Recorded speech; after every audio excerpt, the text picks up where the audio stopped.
लेकिन फिलहाल अब रुख करेंगे उत्तर प्रदेश विधानसभा का, जहां पर अभिभाषण का जो है उसका धन्यवाद प्रस्ताव दे रहे हैं मुख्यमंत्री योगी आदित्यनाथ। खासतौर पर हमारे नेता प्रतिपक्ष तो काफी सहज हैं, सरल हैं, लेकिन गलत पार्टी में होने के कारण अक्सर भटक जाते हैं। अन्यथा वे व्यक्तिगत रूप से बहुत अच्छे आदमी हैं और अच्छा करने का प्रयास भी करते हैं।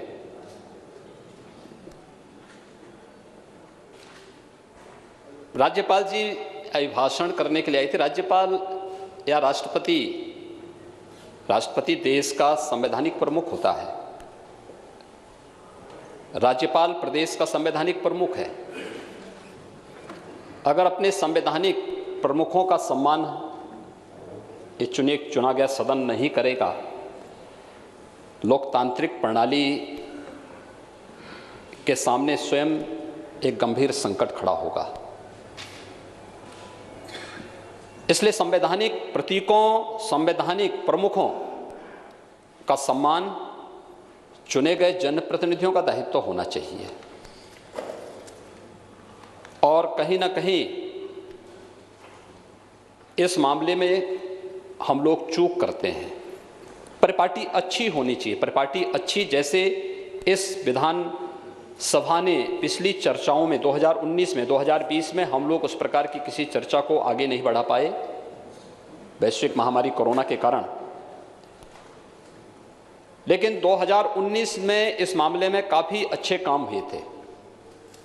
जैसे सस्टेनेबल डेवलपमेंट गोल्स पर 36 घंटे की डिबेट, देश का पहला कोई लोकतांत्रिक मंच था और खासतौर पर उत्तर प्रदेश विधानमंडल में इस पे चर्चा की और माननीय सदस्यों ने इसमें भागीदार बनकर के इस सभी गरीबी उन्मूलन के लिए, शिक्षा के लिए, बेहतर स्वास्थ्य के लिए, यानी आप देखेंगे जो चर्चा इस विधानमंडल में हो रही थी कोविड के दौरान, उस चर्चा ने हमें एक बल दिया उस क्षेत्र में कार्य करने के लिए। या फिर अन्य मुद्दों पर भी यहां पर संविधान दिवस के अवसर पर भी 26 नवंबर 2019 को इस सदन ने बैठ करके एक चर्चा की थी। हम फंडामेंटल राइट की बात तो करते हैं, लेकिन हमारी संवैधानिक कर्तव्य क्या हैं, इस पे भी क्या सदन चर्चा करेगा। और पहली बार किसी सदन में अपने संवैधानिक कर्तव्यों पर भी चर्चा हुई थी, और वह उत्तर प्रदेश विधानसभा है। और उत्तर प्रदेश विधानसभा में माननीय सदस्यों ने, सभी पक्षों के माननीय सदस्यों ने अपनी बातों को भी रखा था और साथ साथ अपने उन दायित्वों का बोध भी करते हुए समाज के सामने एक बहुत पॉजिटिव संदेश भी दिया था। अनुसूचित जाति जनजाति से संबंधित बिल पर भी एक स्पेशल सेशन बैठा था और तब भी सदन में चर्चा हुई थी। हमने टालने की रणनीति नहीं अपनाई। एक चर्चा जिसके लिए विधायिका का ये मंच बना हुआ है, उसका बेहतर उपयोग। और राज्यपाल भी जब आती हैं तो श्री राज्यपाल का सम्मान करना सत्ता पक्ष विपक्ष इस सबका सामूहिक दायित्व है। राज्यपाल पार्टी का नहीं, प्रदेश का है।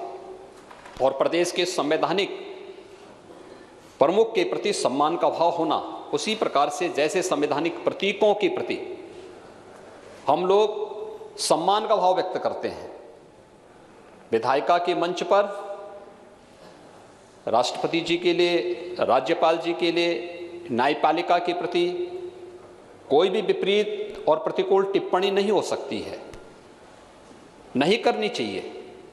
परिपाटी तो ये है। लेकिन उस सब के बावजूद भी जिस प्रकार का आचरण देखने को मिल रहा, वास्तव में वह पीड़ादायक है, चिंताजनक है।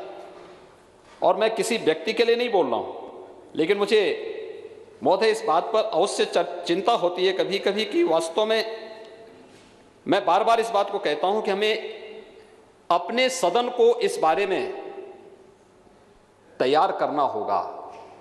क्यों जनता के मन में एक जनप्रतिनिधि की छवि इतनी सेवा करता है, दिन रात कार्य करता है, हर एक के सुख दुख में सहभागी बनता है, लेकिन उस सब के बावजूद जो विश्वास का प्रतीक उसे बनना चाहिए नहीं बन पाता है। कारण क्या है? क्योंकि हम लोग ही एक दूसरे को छोटा दिखाने के लिए, एक दूसरे को भ्रष्ट और बेईमान बनाने के लिए हर प्रकार की रणनीति अपनाते हैं और उस प्रकार के वक्तव्यों को देते हैं, और उसका परिणाम है कि जहां कहीं भी कोई जनप्रतिनिधि जाता है, मुझे याद है आज से लगभग 18 साल पहले की घटना है। उस समय प्रधानमंत्री श्रद्धेय अटल बिहारी वाजपेयी जी थे। एक बैठक हम लोगों की चल रही थी।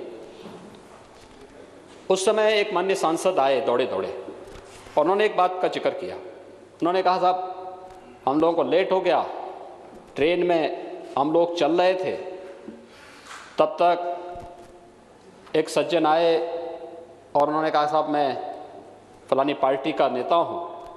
कहा, नेता शब्द सुनते ही पब्लिक उस पर टूट पड़ी, पब्लिक उसको मारने लग गई, बड़ा विवाद हुआ है, किसी प्रकार से बचा करके हम लोग लेकर के आए हैं। ये स्थिति क्यों पैदा हो रही है? ये क्षरण क्यों हुआ है? कोई बात तो होगी। और महोदय, मैं उस आचरण के लिए कृपया कोई इसको व्यक्तिगत रूप से नहीं लेंगे, लेकिन मुझे अज्ञे की कुछ पंक्तियां याद आई हैं। आप साहित्यकार हैं, साहित्यिक विधा में पारंगत हैं, और इसलिए अध्यक्ष जी मुझे वे पंक्तियां जब अज्ञे की याद आई। अज्ञे एक यथार्थवादी चिंतक थे।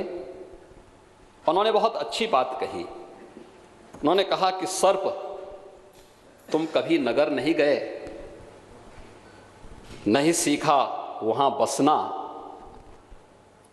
फिर कहां से तूने विष पाया और कहां से सीखा डसना।